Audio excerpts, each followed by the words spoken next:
Saya jamin ini pasti akan manjur. Agar Ruben Onsu dan Sarwenda ini bisa berdamai, saya sarankan ini terutama Sarwenda ya, wajib melakukan ritual yang satu ini. Simak sampai selesai jika kalian berani mendengarkan.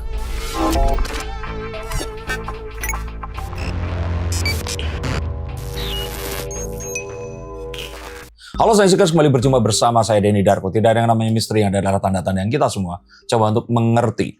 Saya sengaja memancing kalian semua karena saya tidak ingin kalian semua akhirnya menganggap bahwa Sarwenda melakukan ritual ke Gunung Kawi dan sebagainya, karena sejatinya ini tidak berkaitan secara langsung atas apa yang terjadi. Saya tidak ingin dianggap membela Sarwenda di sini. Tapi saya sebagai seseorang yang tinggal di Tulungagung, Jawa Timur saat itu, lalu Surabaya, dan mengetahui banyak teman-teman saya, terutama yang Tionghoa, yang sering menyepi atau melakukan sebuah mencari ketenangan jiwa atau apapun ke Gunung Kawi, nggak terus ujuk-ujuk akan dianggap cari pesugihan atau hal-hal yang lainnya. Maka saya ingin memisahkan hal ini dan mengajak kalian semua untuk melihat dari sisi yang positif.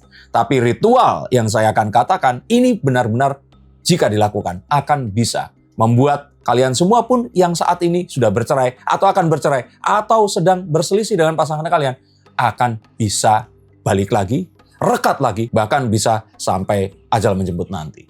Simak baik-baik, mari kita bahas. Perseteruan Ruben Onsu dan Sarwenda ini kayaknya sudah masuk ke ranah hukum dan akan menunggu untuk mediasi. Aku lupa tanggal berapa.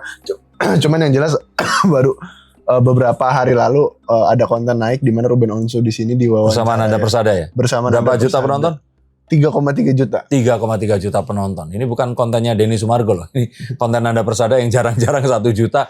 Ini sampai di situ karena Ruben Onsu akhirnya itu bersuara di situ. Dan salah satu yang disoroti ini sebenarnya memang bahasanya adalah Ruben Onsu di situ mengakui bahwasannya dia berhenti untuk membayar rumah. Di satu sisi juga kenapa dia berhenti ya karena dia tidak diizinkan untuk bertemu anaknya, tidak sesuai dengan keputusan persidangan. Menurut pengakuan Ruben. Menurut pengakuan Ruben. Nah, menurut Mas Denny ini kan sebenarnya berawal dari kesalahpahaman yang sederhana gitu. Dan sekarang sudah melebar sebesar ini. Lantas apa pokok permasalahan dan pokok perkaranya hingga maksudnya pada akhirnya ini masuk ke persidangan lagi gitu pada akhirnya nantinya.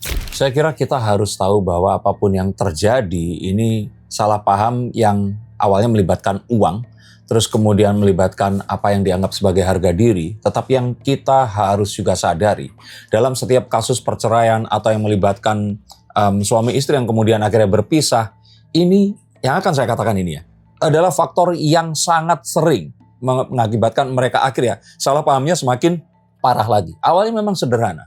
Dan kita harus tahu bisa saja itu semua terjadi karena adanya sebuah upaya untuk bukan mengakali, tapi misalkan lelah untuk menghadapi sesuatu, akhirnya melakukan sebuah tindakan yang mungkin tidak dikatakan atau sebuah upaya yang sifatnya di sini tuh melakukan trik agar sesuatu yang lain ini terjadi. Nah, hal itu yang terus kemudian membuat mereka berseteru lebih jauh lagi. Tapi apa yang ingin saya katakan juga adalah bagaimana ternyata masa depan kita ini langsung akan dipengaruhi oleh orang-orang yang hidup di sekitar kita. Maka saudara-saudara kita, orang-orang yang ada di hidup kita, misalkan seperti karyawan yang bersama dengan kita, atau misalkan teman-teman kita, itu juga mempengaruhi mindset yang kita miliki. Jika mereka mengarahkan kita kepada arah tertentu, sangat mungkin keputusan kita sejatinya adalah sesuatu yang mungkin bukan keputusan kita, tetapi diinduksi oleh orang-orang yang sebenarnya mereka akhirnya tidak ikut menjalani kehidupan bersama kita, tapi ikut menentukan apa yang akhirnya kita ambil, dan terus kemudian kita harus menanggung akibat dari apa yang mereka pilihkan ini tadi. Yang Mas Denny maksud itu ritual itu ada. Ya ritualnya di sini itu adalah ritual yang saya maksudkan sebenarnya kan adalah sebuah tindakan yang sifatnya itu berulang, yang kalau dilakukan secara benar, urutannya atau apapun itu, ini akan mengakibatkan sebuah kemanjuran. Oke? Sikat gigi ada ritualnya. Beribadah misalkan sholat atau apapun itu ada ritualnya. Rites atau sesuatu yang dilakukan berulang kali dan nggak boleh salah seperti itu. Jika ternyata kalian memiliki perseteruan dengan orang yang kalian sayangi, maka sebaiknya kalian bicara hanya berdua saja. Jika memang ada sebuah permasalahan hukum yang dilibatkan di sini, maka ajaklah kuasa hukum. Jangan libatkan adik-adik, kakak, bahkan ibu kalian untuk masuk ke dalam apapun yang akhirnya kalian akan ambil keputusan dari hal ini tadi. Ritual ini sangat sederhana. Selesaikan sendiri. Karena saat kalian akhirnya menikah, yang duduk di meja dan akhirnya dinikahkan, awalnya adalah kalian berdua. Di kamar tidur pun itu kalian berdua sebelum akhirnya beranak pinak menjadi banyak sekali anak atau cucu dan juga sebuah dinasti mungkin. Lakukan ritual untuk tidak mengajak orang-orang lain yang bahkan kalian anggap dekat untuk masuk ke dalam permasalahan pokok atau inti dari permasalahan ini. Dan mengapa dalam setiap permasalahan hukum, mediasi adalah sesuatu yang didorong untuk terjadi.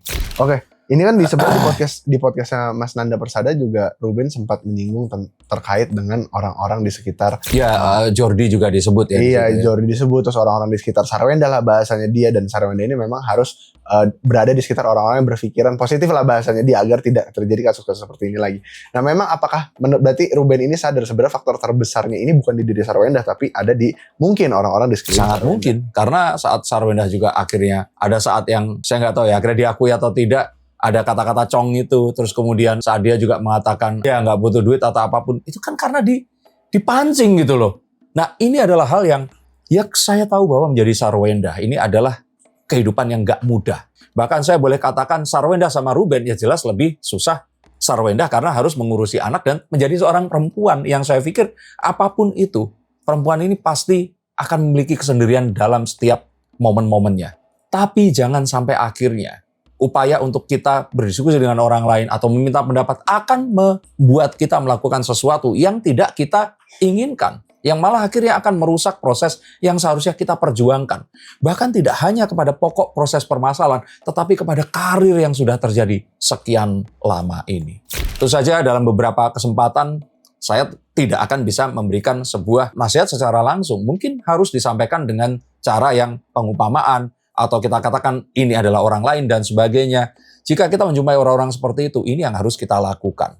Karena kita akan mengerti bahwa orang-orang seperti ini itu susah sekali pasti, tidak bisa untuk keluar dari diri dan melihat dirinya sendiri menghadapi semua ini tadi.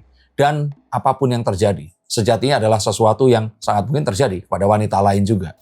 Oke, nah tapi dengan ngobrol berdua ini, kenapa Mas Denny ini yakin pada akhirnya masalah ini bisa diuraikan dan diselesaikan gitu? Karena akhirnya tidak ada sosok yang akhirnya menjadi supporter. Sama seperti saat kecelakaan terjadi di jalan raya. Jika ternyata kecelakaan terjadi di jalan raya dan jalan raya ini sepi, maka yang terjadi di sini adalah sangat mungkin kemungkinan besar adalah saling memaafkan, kita tanggung bersama kerusakannya, dan ya sudah pulang ke rumah masing-masing karena mengetahui bahwa ini sesuatu yang nggak kita inginkan. Tetapi saat terus kemudian tabrakan terjadi, jika kalian ternyata di sini pernah mengalami tabrakan atau kecelakaan lalu lintas, kalian pasti pertama akan melihat ini terjadi di mana.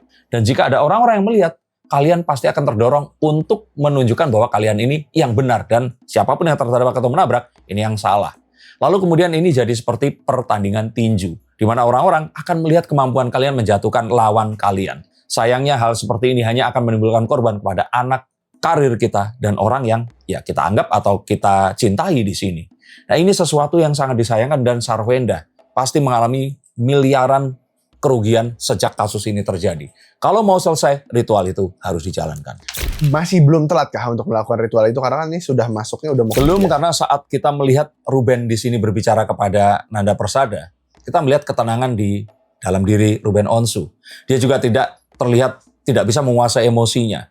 Saya pikir ini harus dibicarakan. Dan kalau ada penasihat hukum, itu akan tentu saja akan lebih baik. Karena sepertinya ada sebuah hal-hal yang seperti ya, Jordi mengatakan ada sesuatu yang belum diungkap nih, atau Sarwenda mungkin juga merasa banyak hal yang selama ini dia keberatkan, tapi ternyata nggak pernah diungkap juga. Nah, tapi dengan hanya mereka berdua dan ditemani penasihat hukum, saya pikir ini akan menyelesaikan persentasenya puluhan persen akan jauh lebih ringan dibandingkan jika ini semua disajikan bak pertandingan tinju dan juga akhirnya ditonton oleh masyarakat se-Indonesia. Apakah ini bisa akan terjadi di sidang mediasi nanti? Jika ternyata ego mereka ini nggak dibakar oleh orang-orang yang tidak bertanggung jawab ini.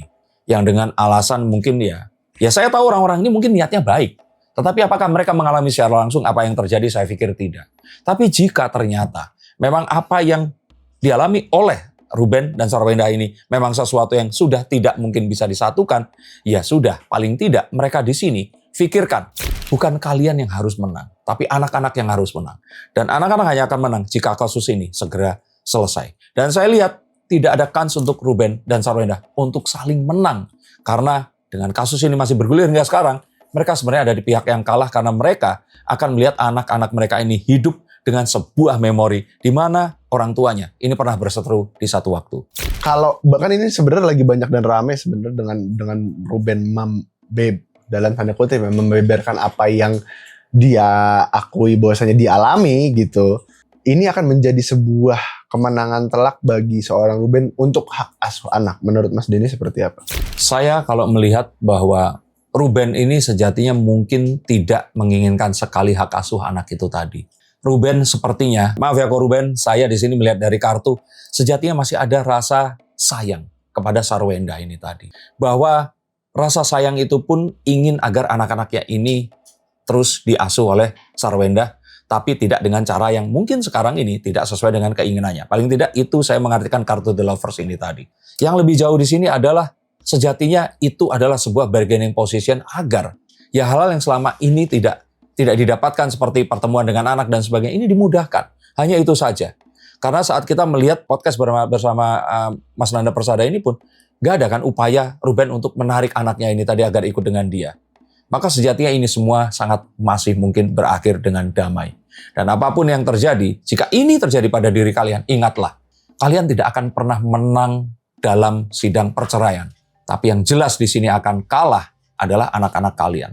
Tapi anak-anak kalian masih sangat mungkin untuk tidak terlalu kalah atau bahkan menang jika ternyata kalian berani untuk menelan ego kalian, bermediasi, dan mengambil jalan yang terbaik. Apakah kalian memilih diri kalian? Tidak memilih anak kalian? Tulis komentar di bawah sini. Semoga Ruben Onsu dan Sarwenda diberikan sebuah jalan yang mereka akan tempuh dan yang terbaik dalam mediasi nanti. Dan apapun yang terjadi, tetap yang terbaik untuk kedua anak mereka, Tania dan Thalia. Terima kasih, sampai jumpa, dan salam.